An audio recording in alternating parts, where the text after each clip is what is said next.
Hi, I'm Carlos Chapman. I'm a professor at SMU Dedman School of Law in Dallas, Texas, where I teach business classes, entrepreneurship, race and inequality, and I've also had clinics and practicums where I've helped to represent small businesses. And we have noticed a recent trend, a common problem, particularly since the rise of people getting legal advice and business advice on the internet. And that is people will start an LLC. Maybe they have a super small business. Maybe they're not really in business at all. Maybe it's really a hobby. And then they miss some payments or they miss the rent. Somehow they end up being sued. And unfortunately, they learn the hard way that when you form an LLC, that is a person separate from you, and you cannot represent yourself in court.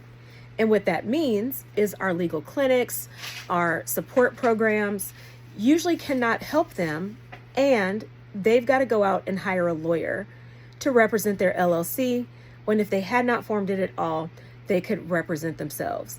So that leads me to feel the need to explain that if you are doing business, you do not necessarily need to start an LLC.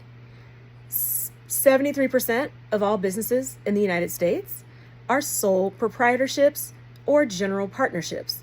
And what that means is all you have to do to be in business is do some business, right? Anytime you are doing profit-seeking activity, that is considered business. You can be in business by simply registering a DBA.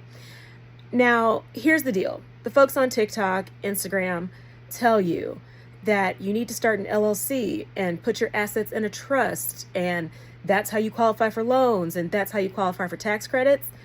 That is simply not true. First of all, if you are not actually in business and you start that LLC and put your W-2 income into the LLC in an attempt to stop paying taxes, that's a little thing we call fraud, which can face criminal or civil charges. Right? So what you thought was a tax shelter or a tax credit could really be tax fraud or other kinds of fraud, right? You do not need to do that unless you're in businesses that are inherently dangerous, if you're bringing on business partners. But the key is you need to be actually in business and making money, or have a plan to be in business and making money to make it worth your while, right? You do not need to just start an LLC to have one, because the truth is, just doing business on your own, right? If you're making cakes out of the house, if you're doing repairs on people's houses, and it's like your little side hustle and you're making a profit, you are in business. Now, if you are doing things that are high risk or that have high liability, like if you're a contractor, if you're a housekeeper and you're going in people's houses, if you are doing something with childcare, get an LLC. But also, the thing they don't talk about on these videos, get some business insurance, get some liability insurance, which is what you should do if you're in business at all.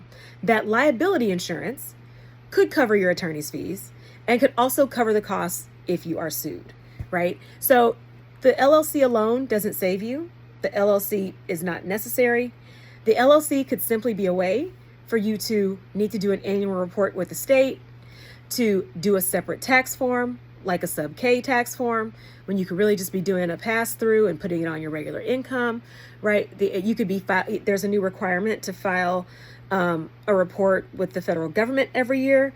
That's triggered if you have an LLC or a corporation, but it is not triggered if you are just having a sole proprietorship using a DBA or a partnership.